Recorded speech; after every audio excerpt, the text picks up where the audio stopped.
السلام علیکم، میرا نام ہے سعید احمد اور آپ میرا یوٹیوب چینل دیکھ رہے ہیں جس کا نام ہے نالج کی گولیاں۔ سامعین کرام، میں آج آپ کو نہایت ہی انٹرسٹنگ اور دل دہلا دینے والے حقائق سے آگاہ کروں گا۔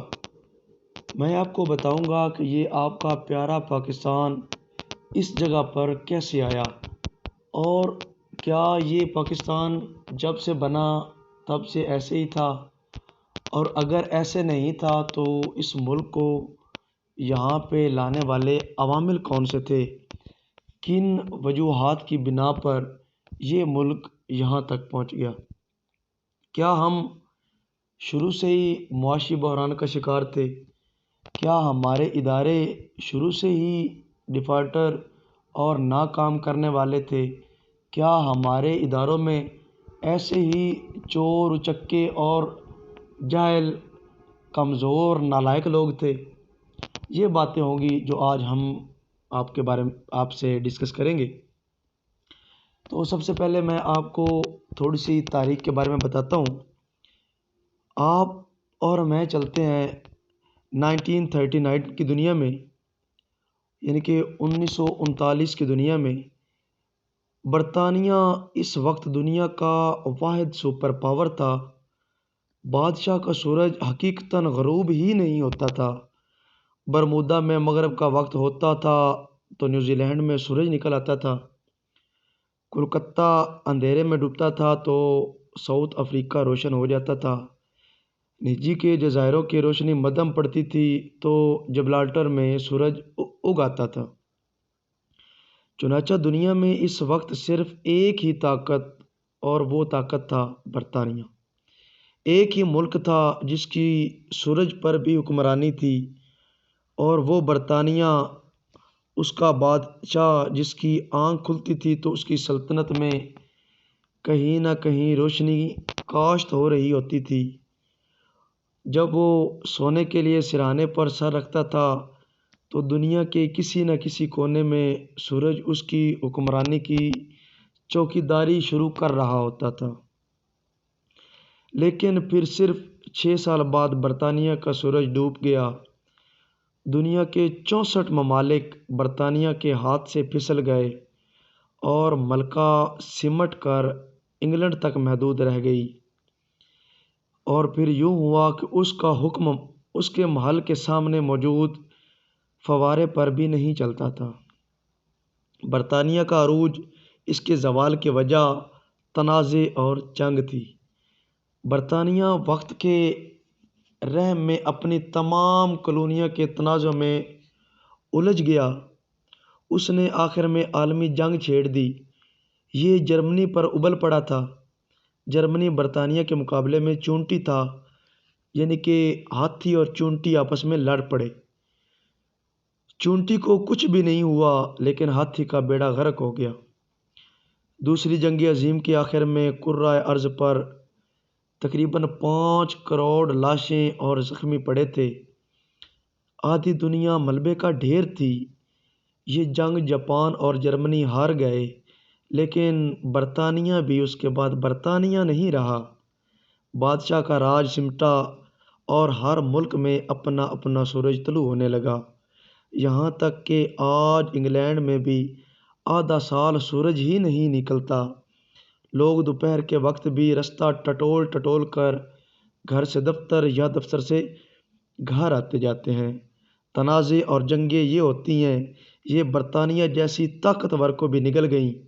آپ اب ایک دوسری حقیقت ملاحظہ کیجئے۔ اب میں آپ کو پاکستان کے بارے میں بتانے لگا ہوں کہ پاکستان دو تھے۔ ایک پاکستان 1971 تھا اور دوسرا 1972 میں پیدا ہوا۔ ہم 1971 تک آبادی کے لحاظ سے دنیا کا سب سے بڑا اسلامی ملک تھے۔ ہم اس وقت تیزی سے ترقی کرنے والے ممالک میں شامل تھے۔ دنیا کا سب سے بڑا نہری نظام پاکستان میں تھا۔ پاکستان ریلوے دنیا کا بہترین ریلویز میں شامل تھا۔ ہمارا واپڈا اتنا مضبوط تھا کہ ورلڈ بینک ریاست کی گارنٹی کے بغیر قرض دے دیتا تھا۔ منگلا ڈیم کے لیے انٹرنیشنل بڈ ہوئی تھی اور دنیا کی 3 بڑی کمپنیوں نے کنسورشیم بنا کر یہ بڈ جیتی تھی، اور ہارورڈ یونیورسٹی کے انجینئرنگ کے کالج کے طالب علموں کا پورا بیچ منگلا آ کر ہمارے آبی منصوبوں پر تحقیق کرتا تھا۔ ہماری PIA دنیا بھر کے ایئر لائنز کو ٹریننگ دیتی تھی۔ عرب ملک اپنے طالب علموں کو پڑھانے کے لیے پاکستان بھجواتے تھے۔ ہماری یونیورسٹیز اور کالجزوں میں غیر ملکی طالب علموں کے لیے ایک مخصوص کوٹا ہوا کرتا تھا اور ان کے لیے الگ ہاسٹل بھی قائم تھے۔ پاکستان دنیا کی بڑی سیاحتی منزلوں میں بھی شامل تھا۔ یہ کوئی شک نہیں کہ ابھی بھی شامل ہے، لیکن ہم اس سے فائدہ نہیں اٹھا رہے۔ ہم دوسری اور تیسری دنیا کے فوجیوں کو ٹریننگ بھی دیتے تھے، اور کوریا، ملائیشیا، تھائی لینڈ اور مشرقی یورپ کے ممالک ہماری معاشی منصوبوں کی کاپی کیا کرتے تھے۔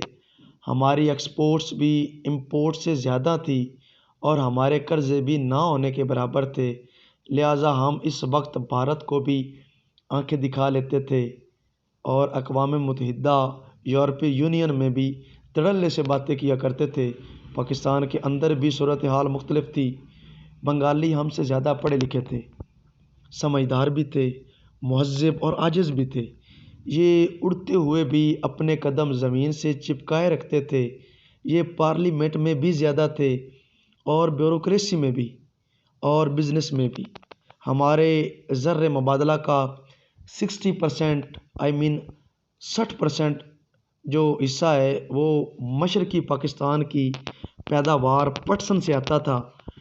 ہماری پولیس اور بیوروکریسی، ان کے ٹرینرز جو تھے وہ بھی بنگالی تھے، اور ہمارے زیادہ تر ٹریننگ سینٹرز بھی جو تھے وہ بنگلہ دیش میں تھے۔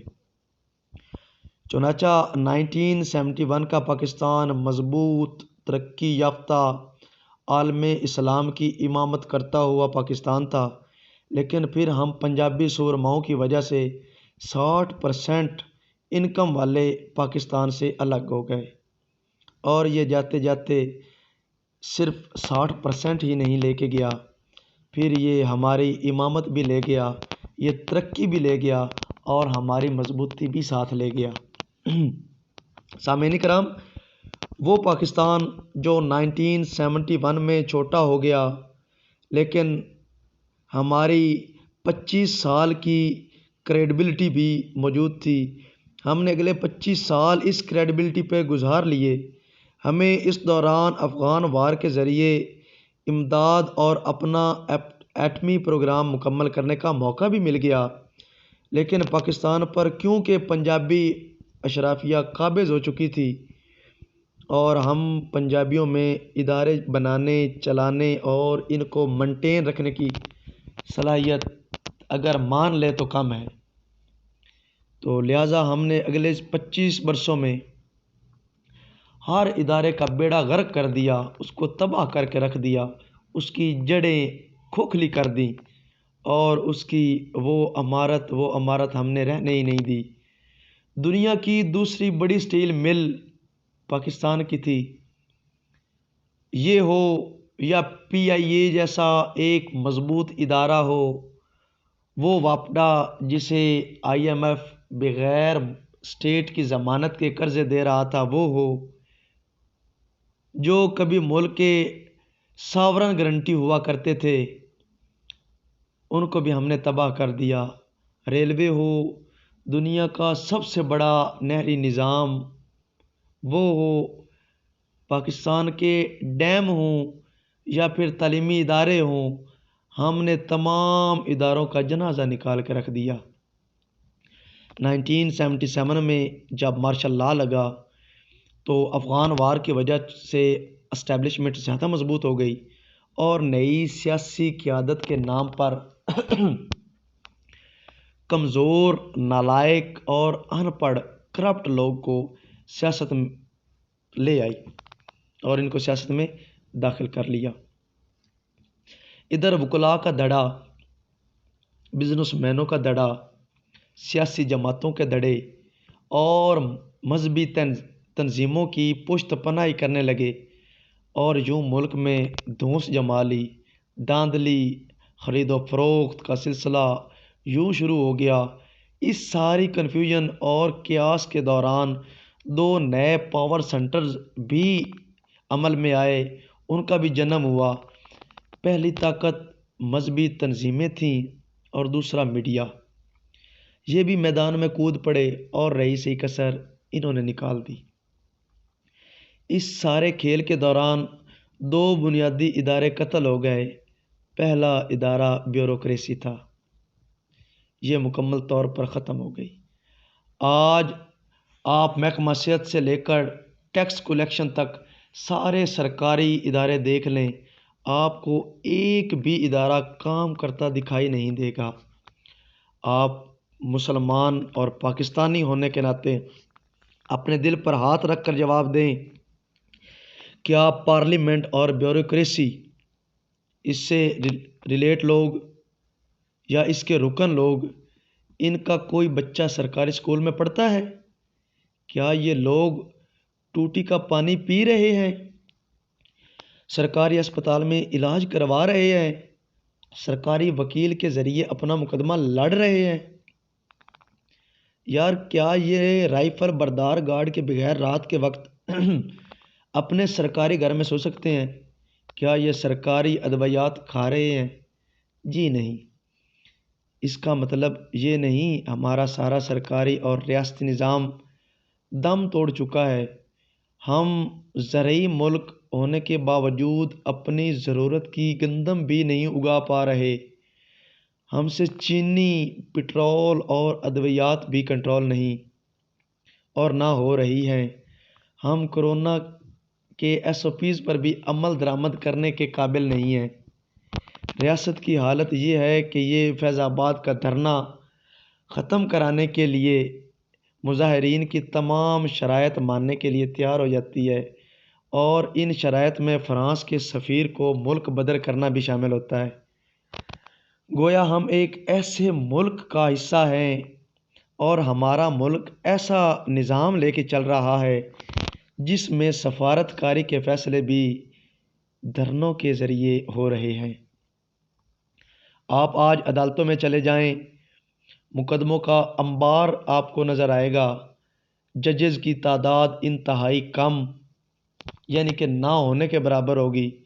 ہسپتالوں کا دورہ کر لیں، سڑکیں، آپریشن تھیٹر دیکھ لیں، آپ کو آپریشن تھیٹر میں مریض دم توڑتے، چیختے چلاتے، سسکیاں بھرتے، آہیں بھرتے نظر آئیں گے، اور آپ کو بے بسی کے عالم میں آپ ان کی مدد بھی نہیں کر سکتے، کیونکہ یہاں پہ جس کی لاٹھی اس کی بھینس۔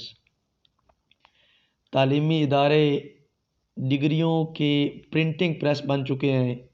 یہاں پہ صرف ڈگریاں ملتی ہیں پیسوں کی عوض، یہاں پہ نالج نہیں ملتا، یہاں پہ تربیت نہیں ہوتی، یہاں پہ تعلیم نہیں ہوتی۔ یہ پرنٹنگ پریس بن چکے ہیں۔ پاکستان ہیپاٹائٹس سی میں دنیا میں دوسرے نمبر پر ہے۔ اس بات کا ہم نے کبھی سوچا ہی نہیں۔ 52% آبادی بلڈ پریشر کی مریض ہے۔ ہم شوگر میں چوتھے نمبر پر ہیں۔ ٹی بی میں دنیا میں 5ویں نمبر پر آتے ہیں۔ دنیا میں صرف 2 ملکوں میں پولیو موجود ہے اور ہم دوسرے ملک ہیں۔ ملک میں مذہبی منافرت انتہا کو چھو رہی ہے۔ کوئی کسی کو کہیں بھی کسی جگہ کافر کہہ دے اور واجب القتل قرار دے دے تو ہماری ریاست کچھ نہیں کر سکتی۔ ہم ریاست کے باشندے اس کے لیے آواز بھی نہیں اٹھا سکتے، اور یہ ریاست پتلی گلی سے نکل جاتی ہے۔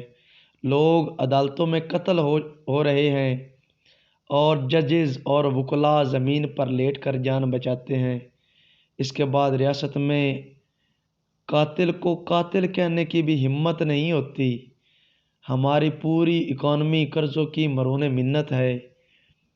آپ اندازہ لگا لیں کہ اگر آج چین، سعودی عربیہ اور امریکہ ہاتھ کھینچ لیں، ہمیں آج FATF بلیک لسٹ میں ڈال دے، تو ہم کل ڈیفالٹر ہو جائیں گے اور ہمارا دیوالیہ ہو جائے گا۔ لیکن 1971 کا پاکستان ہم سے بالکل مختلف تھا۔ صدر بھی ٹوٹی کا پانی پیتا تھا اور اس کے بچے سرکاری اسکول میں پڑھتے بھی تھے۔ یہ حقائق خوفناک ضرور ہیں، دل کو ہلا دینے والے ضرور ہیں، دل پہ اثر ضرور کرتے ہیں، لیکن ان حقائق سے بھی زیادہ خوفناک حقیقت یہ ہے کہ ہم ان حقائق کو حقیقت ماننے کے لیے تیار ہی نہیں ہیں۔ ہم یہ ماننے کے لیے تیار بالکل بھی نہیں ہیں کہ دنیا بدل چکی ہے۔ یہ دنیا وہ نہیں ہے جس دنیا میں آپ جی رہے ہیں۔ یہ بڑی ایڈوانس دنیا ہے۔ اس نے بڑے بڑے نئے آرکیٹیکٹ پیدا کر دیے ہیں، نئے نئے طریقے، نئے نئے فلسفے، نئی سائنس ایجاد ہو چکی ہے، اور یہ ہم سے بہت آگے بھی جا چکے ہیں۔ ہم یہ ماننے کے لیے تیار ہی نہیں ہیں کہ ہمارے سارے مسئلے ہمارے اپنے پیدا کیے ہوئے مسئلے ہیں۔ ہم نے دنیا میں اپنا کوئی ایک دوست نہیں چھوڑا، روس سے لے کر امریکہ تک ہم نے سب کے ساتھ سینگ پھنسا رکھے ہیں۔ ہم اندر بھی لڑ رہے ہیں اور باہر بھی۔ ہم چڑیا گھر کا ایک ہاتھی نہیں پال سکتے، لیکن ہم دلی کے لال قلعے پر پرچم لہرانا چاہتے ہیں۔ ہم چاہتے ہیں کہ سبز ہلالی پرچم جو ہے وہ لال قلعے پر ہم گاڑ دیں، اور ہم غزوہ ہند لڑنا چاہتے ہیں، لیکن ہمارا المیہ آپ خود دیکھ رہے ہیں کیا ہے۔ ہم یہ ماننے کے لیے بھی تیار نہیں ہیں کہ ہم دنیا میں غیر متعلقہ ہو چکے ہیں۔ آج سعودی عرب نے دیکھ لیں کہ اس نے اپنی تاریخ میں پہلی بار بھارت کے ایک آرمی چیف کو سرکاری دورے پر سعودی عرب میں بلایا، اور امریکہ اور OIC نے کشمیر پر بھارت کا موقف مان لیا۔ ہم یہ ماننے کے لیے بھی تیار نہیں ہیں کہ بنگلہ دیش ہم سے آگے نکل چکا ہے، اور ہم یہ بھی ماننے کے لیے تیار نہیں ہیں کہ ہمارے تنازع کینسر کی طرح ہمیں کھا رہے ہیں۔ خدا کے لیے آنکھیں کھولیں، پنجابی ازم سے باہر آئیں۔ آپ جو اس ازم میں ہیں، بلوچی، پنجابی، سندھی، پختون، اس ازم سے باہر آئیں۔ خدا کے لیے ہوش کے ناخن لیں۔ یہ دونوں وہ چیزیں ہیں جنہوں نے برطانیہ جیسی طاقتور کا سورج بھی گل کر دیا تھا۔ ہم کس کھیت کے مولی ہیں، کہاں کے سورما ہیں؟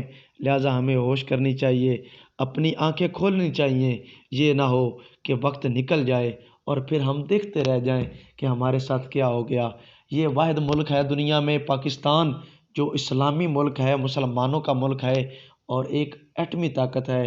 ہو سکتا ہے کہ اور کسی مسلمان کو یہ چانس نہ ملے۔ آپ دیکھ رہے ہیں آپ کے ہمسائے ایران پر کتنی بار اٹیک ہو چکے ہیں۔